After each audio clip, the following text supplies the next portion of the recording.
Okay. Good morning, everyone, and welcome to the Glens Industrial Development Agency board meeting for September 9th. We have a quorum. Members are here. We have two members that are absent, Jane Reed and John Cordes. John may be calling in through FaceTime, and if he does, we'll add him to the list. And thank you all for our staff and advisors to be here with us today too. Just a quick chair report. The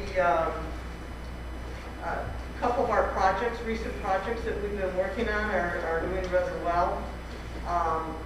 The project on Warren Street, the old post office, I think it's 67 Warren, its construction is completed, and Social Security admin sign is up on the building, and I've seen some trucks there, so we're starting to move in.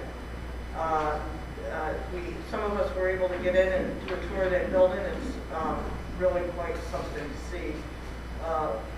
Had old historic building redone that way, so good job by Mr. Hoffman. Elizabeth Miller's project over on Park is coming along very nicely. Construction ongoing on a pretty much daily basis, except maybe the weekends, and a lot going on there, and maybe if that goes further along, we'll be able to get in and take a look at that. But a lot of activity on Park on that project, and it's already looking good. All the windows have been replaced. If you drive by, you'll be able to tell and see that.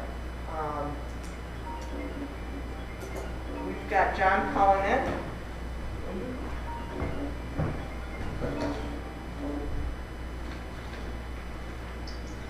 Good. Here we go. Hi, John. Hello, Thanks John. for joining. Good morning. Thank you. We just started, and I won't recap. I'm just doing a quick summary of a couple projects, John. Okay. I wanted to, you know what, we've got a couple of other projects to do, and I'll talk about them when we get to them. And so I think what we'll do, unless you guys have questions for me, we'll go right to the administrative reports and deal with the minutes and the financial reports. So the minutes from our meeting on July 8th, everyone has a copy, and I believe they're up on our website as well. Actually, maybe not, since they're not approved yet, but everyone here has had a chance to review them. Are there any questions or any changes? There being none, is there a motion to approve the minutes as presented? I'll make the motion. Lois, is there a second? Second. Mary, all in favor? Aye. Aye. Minutes are approved, thank you. The financial reports, and since we did not meet in August, we have two for months ended July 31 and August 31. Not a lot of activity in our August, since we did not meet. And Mark Tooney is here if you have any questions, or Mark, if there's anything in particular you want to report on the IDA financials. Go ahead. The only expense we had was just the one Fitzgerald check in August or July for $288. The only other item we had was bank interest, and the balance of cash in IDA is $38,644. Okay. And just as I guess a pass by, as far as the Paris report, they had a couple of CDC questions. I guess Mike McCarthy, when he was doing the reports back in 15, 16, 17, whenever those bonds were issued, Yeah. never declared them on the Paris report. So they took a look at that and said, well, don't show all in 2019, change the beginning balance, show the true activity, and then do the same for 2020. So we did that, resubmitted it, recertified. IDA, they had a couple of questions on me as far as employee from account temps. I told them I'm probably about a 25% consultant, no pay, no benefits. Then I had to adjust on the IDA the projects for the non-exemption dollars. And then submitted that was certified and accepted, and so that's done. No questions at all on the LDC. Okay. So that's. And that dates back to the reports we submitted in March. Yep. Wow. Yep. Yeah, they got back, I think maybe in May on the CDC, so that got answered, and I probably just satisfied them on the IDA maybe about 3 or 4 weeks ago. Okay. So that's done. So we're in good shape with the ABO. Excellent. Yep. Thank you. Any questions on the financial reports? There being none, is there a motion to accept both the reports for July 31 and August 31, 2021? I'll make it. Second here. Todd, all in favor? Aye. Motion is passed. Thank you. We have one bill in our Schedule A for Fitzgerald Morris Baker for $160. Any questions or changes there? There being none, is there a motion to approve the payment of bill? So moved. Second. Second, all in favor? Aye. Motion is passed. So for project reports, for I think about 8 years, we've had a pilot agreement and leaseback agreement with 221 Glen Street Realty Company, LLC. We've been notified by council that there is a foreclosure in lieu going on at that property, and John Lapper is here with us today. Kara has been handling this for us as well. Kara, is there anything you want to add before we turn it over to John? No, I don't think so. We can- Okay. Mr. Lapper. Thanks, everyone. For the record, John Lapper on behalf of 221 Glen Street. So, this was a successful project in that they renovated the building, made it residential, and had the coffee shop on the first floor. But when COVID came, their main tenant stopped paying, and because it was a non-recourse loan, it was just easiest to do a deed in lieu, as Chair said, and give it back. So the purchaser originally was going to continue with the last year of the IDA pilot, as most purchasers would, but they felt that for 1 year left, it wasn't worth the trouble. So in order to get to the closing, this is one of the prerequisites. So I'm here for the unusual position of requesting that the pilot end a year early. Well, it certainly has been a great project, I think, in our downtown on our main drag, and Spot Coffee does get a lot of attention, but as you state, even that was closed for some time. Yeah. And their hours are nowhere near what they used to be, so. I think it also demonstrates too that eviction moratorium is hurting some landlords. Definitely. Okay, so non-payment of rent. Interesting, thank you for sharing. Any questions for Mr. Lapper? So I guess what we'll do is accept a motion from the members to terminate the pilot and the leaseback agreement for 221 Glen Street Realty Company, LLC. So moved. So moved. Is there a second? Second. Mary? All in favor? Aye. Very good. We'll get you any documents we need. We'll prepare those and Thanks, everybody. forward so you can close. When do you need to close? It'll be in the next few weeks, but I've been working with Kara, and I sent a letter that will pay the fees, and so Very good. very much appreciate it. All right, thank you. So my question, Suzanne, would you have any, do they need to get any paperwork to you directly? I spoke with the assessor yesterday, since they only have 1 year left, she cannot change the tax roll because it's currently in status 8, which is roll section 8, and they would have to move to roll section 1. And she's not aware that she can do this at this point. So she's saying, since the pilot's running out in 2022 anyway, so they get kind of like a year of pilot anyway. So that's what she's saying, and she's reaching out to Warren County if they can do something at this point, but I don't think at this point. Okay. So, But we'll still terminate everything Correct. of record. So the lease agreements will come off, the county clerk will not come off, but they'll be terminated as of record. The pilot will be terminated as of record, so they can do their transaction with the deed transfer. And then if the company has to make a pilot payment, as opposed to a tax payment, they'll continue to do that. It's just how they pay it for an invoice versus a tax Correct. bill. Okay. So has the real estate transaction already happened? No, because it's pending this approval, so it'll be in a few weeks. So I just want to make you aware too that that building has an encroachment from there onto the city property. Yes. So just so that you know that, so that the new owners know I don't recall if that runs with the land or if they have to reapply. But I'll take a look. that. Yeah, I don't know. We should check into Yeah. that because that area where. In front. You know, in the front area is Yeah. actually on city property and we planted them an encroachment from there. So I remember that, just so yeah. that they know that. Thanks for mentioning that and reminding us. Okay, Okay, thanks, everybody. thank you. Thanks, Jim. Good, David. Okay, so the next project is 13 Chester Street.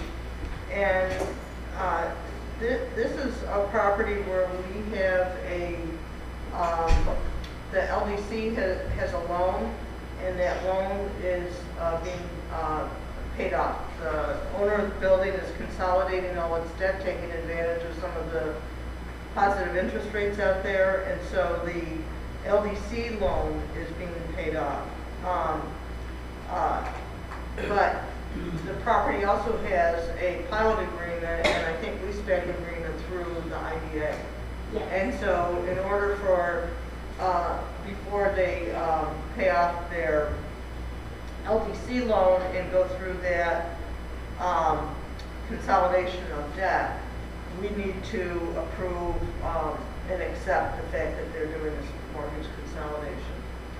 And so if there are any objections or concerns, we do not have anyone from 13 Chester here with us today, but it's a fairly simple transaction, and I thought that I could probably, with Kara, explain it to you. So Kara, do you want to add anything to that? Just that they are not, so they're consolidating all their existing debt, they'll be taking some of these monies, paying off the LDC, and then there is a small portion of new money that they're getting as part of this transaction. It's about $30,000. That goes to some expenses for their loan and capital fees, but there'll be no benefit extended on that amount. They'll have to pay the mortgage tax on that amount, 1.25% when they file that. So this is just approving because we're in their chain of title. Okay. So I'll make a motion that we approve the mortgage consolidation for 13 Chester Street. Is there a second? Second. Second. All in favor? Aye. Any nays, any abstentions? There being none, motion is approved. Thank you. So John Lapper was also representing 65 Ridge Street, but no motion needed here. Simply, we were notified that they are refinancing their debt on that property, and at this time, we do not need to take any action on that. And so, so that's basically that. On 178 Maple Street, Mr. Tim Moriarty is a developer, and he has a partner in that project. And they're in the process of applying to the IDA for a pilot and sales and mortgage tax exemption. We're not far enough along. We thought we might be to do a presentation today, but we're not quite there. Plus, he and his wife just had a baby just the other day. So, so hopefully next month we'll hear more from Mr. Moriarty or his partner Norman, and hear more about what they're doing. But it's a mixed use, it's an existing structure, rehabilitation, mixed use building with commercial, I think, just on the first floor, and then somewhere around 10 or 12 apartments. And that's nearing the completion of the application, and we'll report more to you on that next month. And that is it for project reports. Any questions from the members? Okay. Any other business? Very good. So next we'll meet on October 14th here at 8 a.m.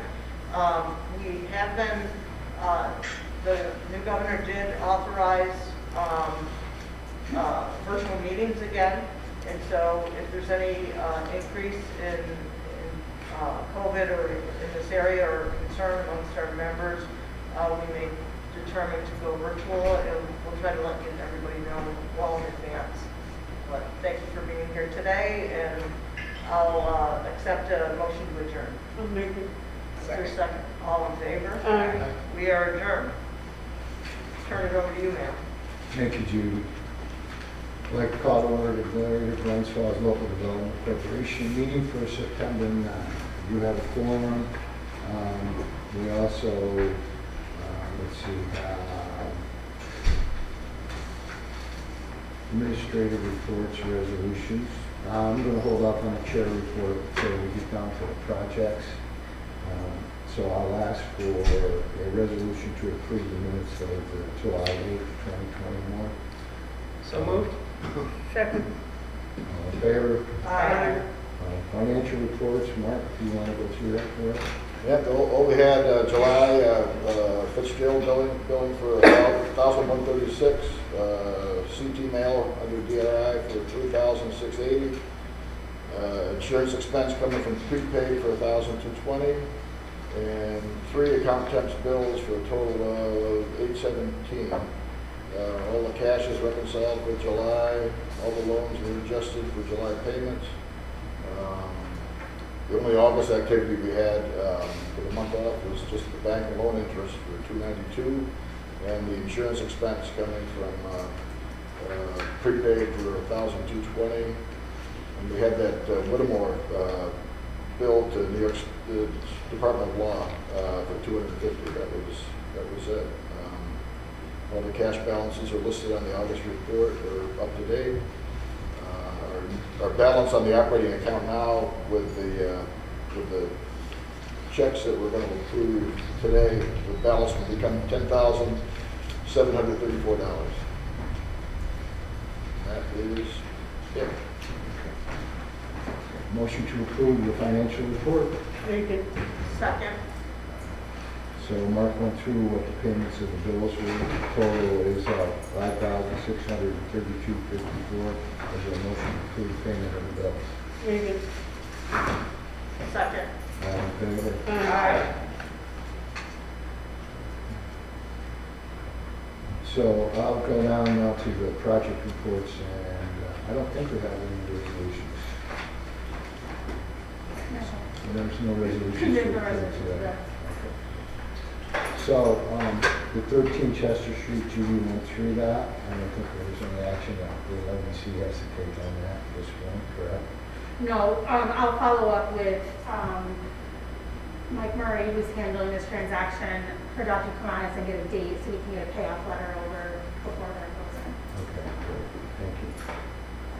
So today we have with us Jim Thatcher, and Jim Thatcher has been very much involved along with Judy and myself with the DRI projects and Suzanne. So the first thing we wanted to talk about, in brief, Jeff Flagg is in Denver, Colorado. We went to visit his family out there, his brothers out there. So he won't be coming back until tomorrow, I believe. So he's been the one who's been pretty much instrumental in being the go-to guy with our engineering or our design company on Marcus Square. So, and I'll let Jim, is there anything you want to give us an update on that and where we're at? Sure, Mayor. I'll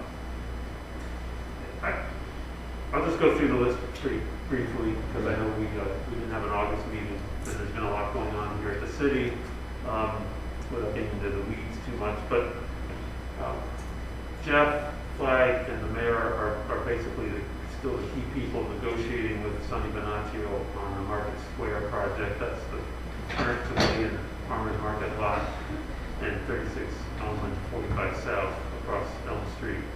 That sort of redevelopment of that whole two or three parcels. Still talking about parameters of the development, number of housing units, kind of configuration of the building, preliminary design issues, and then some of the parameters for any city or IDA and LDC incentives back to the developer. There have been no commitments made by the city yet on incentives. I think the market for rental housing is very strong, so I think the city's position is fairly conservative on what the developer may need. There were appraisals done, as you know, I think this board authorized appraisals, and those did come in with pretty healthy values for the properties that both the LDC owns, as well as the city pavilion lot at 25 South. So that now is in the mix with negotiations to the developer. But I'm not at liberty today to outline any kind of, where that agreement or what that framework is really going to end up looking like, as we're still sort of working our way through issues and things back and forth between Venatio and the city. But that is ongoing and sort of hands-on with Jeff and the mayor's office at the moment. The market center, so the started as the year-round farmers market concept, and then sort of ballooned into a year-round the new building that the city would own, where OTB was, just beyond 36 Elm Street, that vacant lot now.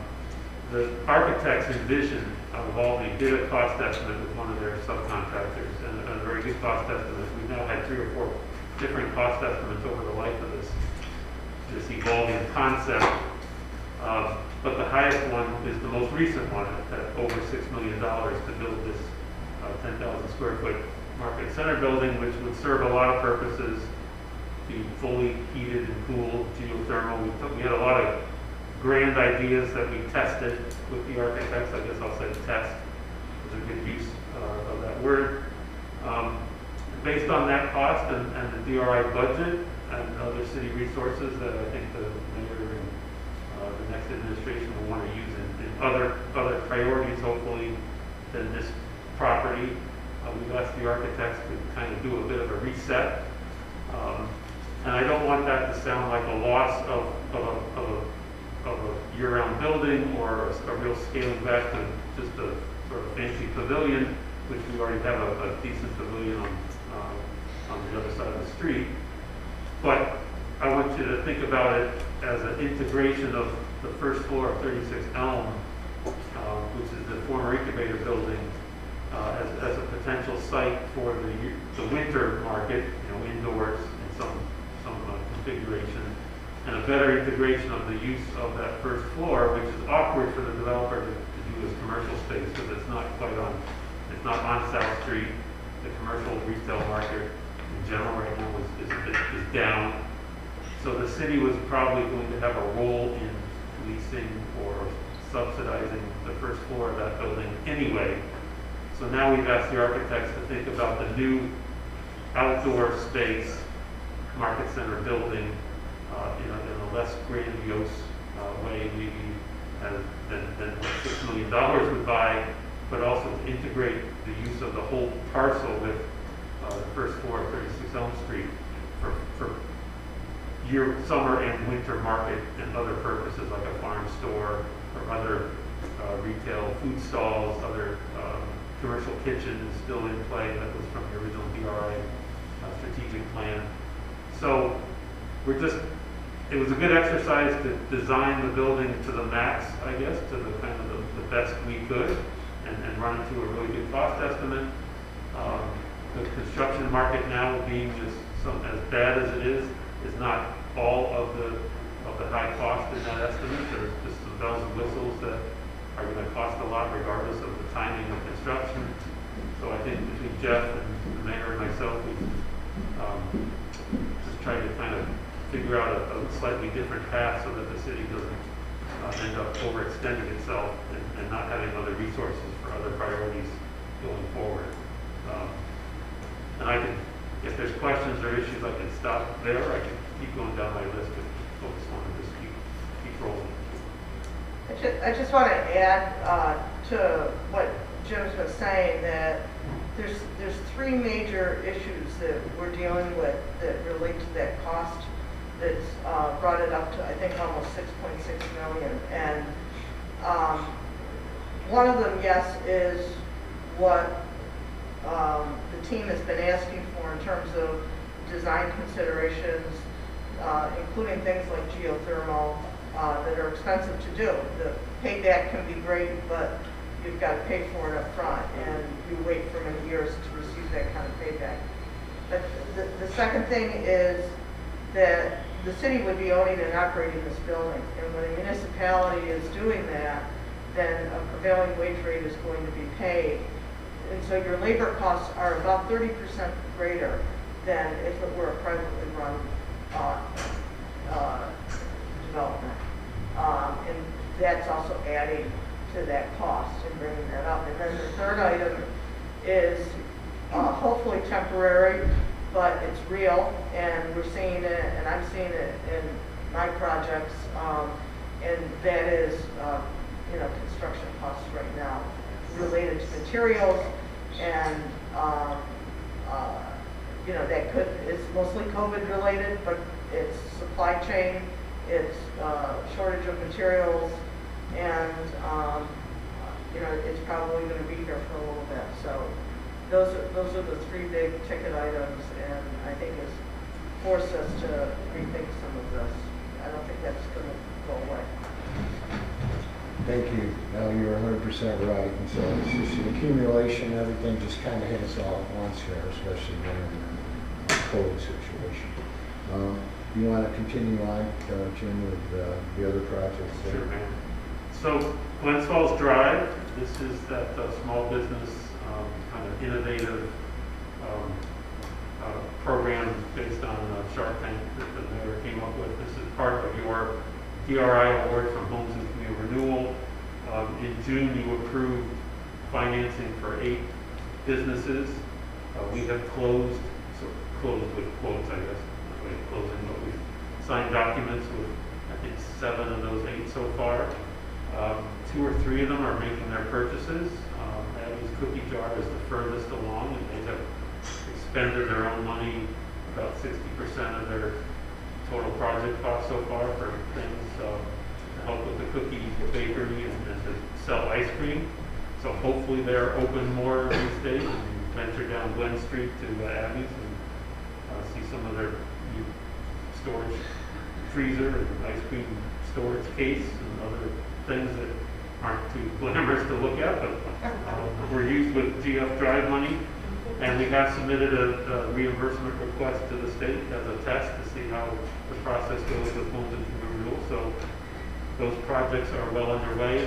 I do have for today, for your consideration, if you are inclined, I have a request from one of the awardees from June, Flight on South, the new restaurant in the Empire Theater. And this is going to be a little convoluted, so I'm going to try to untangle it as best I can. The building owner, Michael Cadis, technically had applied to the LDC separately for a DRI facade grant to help the restaurant with the new awning. And if you go by there, it's up, but it's a fairly expensive awning system. And it also includes curtains and things where you can dine in the winter, in theory, with some integrated lighting and some other bells and whistles. So it actually was about an $80,000 awning system. The facade grant to the building owner was 50-50. So if they spent at least $50,000 on anything with the building facade, they could get $25,000 from the DRI under that program. And obviously the cost of that awning was far in excess of $50,000, at least by quotes we had. That project ran into some regulatory and scheduling hurdles, primarily with SHPO, because it is a historic building, and the details about how the awning would attach or unattach, or how sort of, it's fairly permanent. I mean, it can be detached technically, but it was already fabricated and kind of in storage in Queensbury or whatever the vendor was. The restaurant owners who were leasing the space wanted to get the thing up so they could open the restaurant as soon as possible. It helps show that the restaurant is getting ready. Just a lot of scheduling issues and some SHPO hurdles. That facade project basically was withdrawn last month. We worked with Michael Cadis and kind of said, approval is not likely forthcoming, the timing wasn't working, so he basically just pulled it.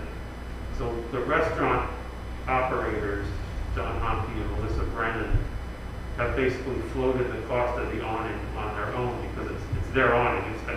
It's for their business more than it wasn't something Michael Peters was going to pay for. If you want to get into the real details, they already have a GF Drive award of $20,000 for restaurant equipment, tables, chairs, bar stools, plates, anything that you can kind of furnishings, fixtures, etc. that you had approved in June.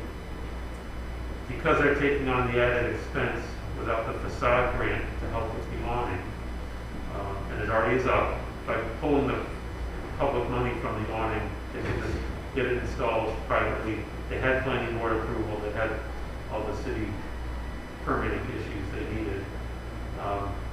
So Jeff Flagg and I discussed with the restaurant operators raising their GF Drive award to $40,000 to help with other furnishings, fixtures, equipment, not the awning, but to sort of offset the fact that they now are taking on the awning expense on their own. And again, it does benefit the building, but it wasn't something that Mr. Cadis was paying for. It's directly tied to the restaurant, so it was a restaurant expense, and that's between them and the building owner. But they did take on that expense. They really wanted that awning. They wanted it designed the way it is. It's supposedly come winter we might be eating dinner out there if it works the way they say the curtains will work and the heating and all that. But for today, if you're inclined, Jeff and I have recommended that you consider raising the GF Drive award to Flight on South to $40,000 for them to do some other FFE purchases to help offset the added cost of the awning. The facade project's been pulled, so that money is now unobligated on that portion of the DRI.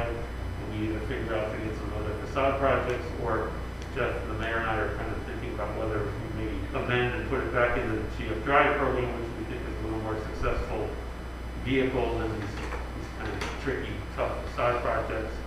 But that will be, we'll update you on that next month possibly. So that's GF Drive with that open request. I do have a resolution. I did it yesterday very late. I apologize for that, but at least we could get it read or get it into the record if you're inclined.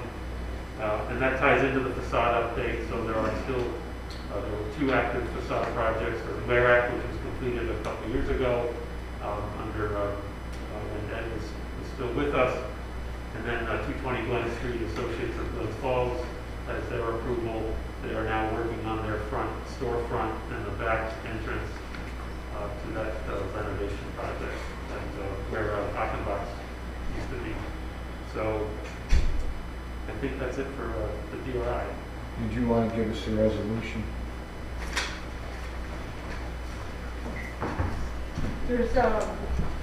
There is another restaurant in Glens Falls that is used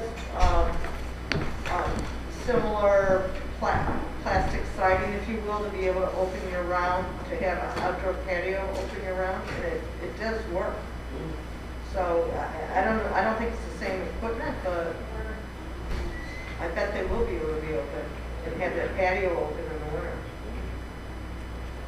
Yeah, apparently it's got speakers integrated, it can do mute sound, it can probably do a curtain system, it's a heavy thick curtain, lighting.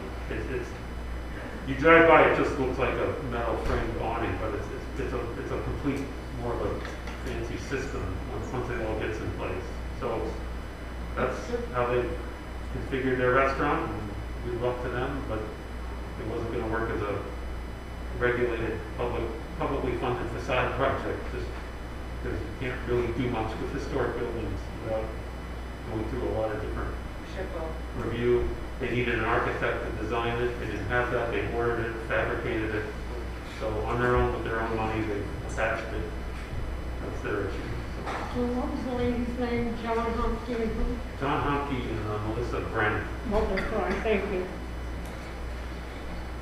And they're leasing from Michael Cadis. So but they have the whole first floor where the old market, fresh market used to be. They're gonna do kind of a market, and I think the restaurant is on the left side, and the whole front. Okay. I think it looks good. From the, I don't think it detracts from the front of the building. Okay, so the resolution, I'll pare it down here. So be it resolved that the Greater Glens Local Development Corporation here the chairperson and appropriate representatives of the IDA-LDC in the city to increase the GF Drive award to applicant from 2000, let's see, applicant GFT 01 from 20,000 to 40,000 to reimburse eligible project costs directly attributed to furnishings, fixtures, and equipment necessary for start up and operation of assisted GF Drive restaurant business at 11 South Street, 90 physical building of facade improvements, subject to compliance with the GF Drive program guidelines and all state and local eligibility and regulatory requirements. So look for a motion for approval. I'll make that motion. Second. All in favor? Aye. Motion approved. Chair, can we get copies of that? Sure. Thanks. Jim, question, with this award, how much is left in Drive if you don't move anything there? And do you have any other applications? The initial 8 awards were $235,000, so this bumps that up to $255,000. The fund originally was $286,000, so approximately $30,000 left, which doesn't include any soft costs or anything, which at the moment there aren't any committed soft costs. So $30,000, and then that is subject to whether or not, maybe through the working group with the mayor and Jeff, we decide if we're going to move some unobligated facade money over to it. Okay. Just to simplify, Judy's alluding to the fact that the homes and community renewal 600,000 was broken into 3 pieces. There's the nonprofit program, a facade program, and this GF Drive.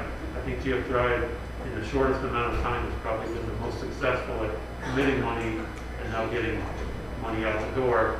The other 2 have been problematic for various technical minor issues. But if we can use more GF Drive money, when the first responders left January into March, when we had 16 or 18 applications, that might be a better vehicle than trying to go out and find a couple nitty-gritty facade projects or to spend all that money. So we're getting down to sort of the 4th quarter, and we want to simplify things and figure out the best. Any applications pending for Drive? None that are active, so there could be a couple holdovers from the first round that were decent but on hold, but no one's chomping at that. We have to sort of reactivate those or maybe put out another call. Okay. So I just want to comment on Abby's cookie jar. So those who do not know what she does, these are cookies that we gave to the housing commissioner when she came up to visit the Broad Street project. And this is for our kids' birthday party. So she has a unique business, and what this Glens Falls Drive is going to allow her to do is to expand and to get into some kind of, I guess, ice cream cookies and ice cream bars and stuff like that. So I think it's a good venture. She started out of her house, and the business exploded. So this is a good thing. And that's kind of the whole idea of the drive, was to try to get either new businesses or businesses to expand. So I'm very happy with that. Nice. So let's see, Small Business Recovery Fund. We kind of went through that. Yeah, this is the CARES Act money. Some of the CARES Act money the city was awarded by HUD, and That was the $7,500 ones we gave to people, correct? we're holding at 23 approved loans. I sent the review committee by email. John responded quick, and Mary responded in the stairwell 20 minutes ago. The affirmative on the 24th small business loan, or kind of, it's more of a grant for COVID relief efforts. And there's a little bit left that Amy and the mayor and I can kind of figure out some outreach on. But we're basically down. We've accomplished a lot with that fund, and like I said, there's probably a couple more left. You just have to watch the numbers carefully, but that program went very well. I think it was well received. And it'll end up at 25 or 26, probably total when we're all said and done, So just one comment, you know, what's going on in the city right now, if you're driving around, it's kind of difficult to get around just because there's a lot of paving going on. And we got a bump in funds from the federal government this year. We also had already started the Dix Avenue project, and that's going to be fantastic when it's done. It's been kind of difficult, but some of the businesses on that stretch, the recipients of the $7,500, try to help them get through, you know, their business, you know, slowing down and so on. So it was good timing on that to be able to help those businesses, and they were very appreciative of that. Is that it on your report, Jim? yes. Okay. Other businesses, anyone else have any comments or anything else they'd like to talk about? Okay. So I don't think we need an executive session, so I would ask for a motion to adjourn. Make it. Second. All in favor? Aye. We're adjourned. Thank you.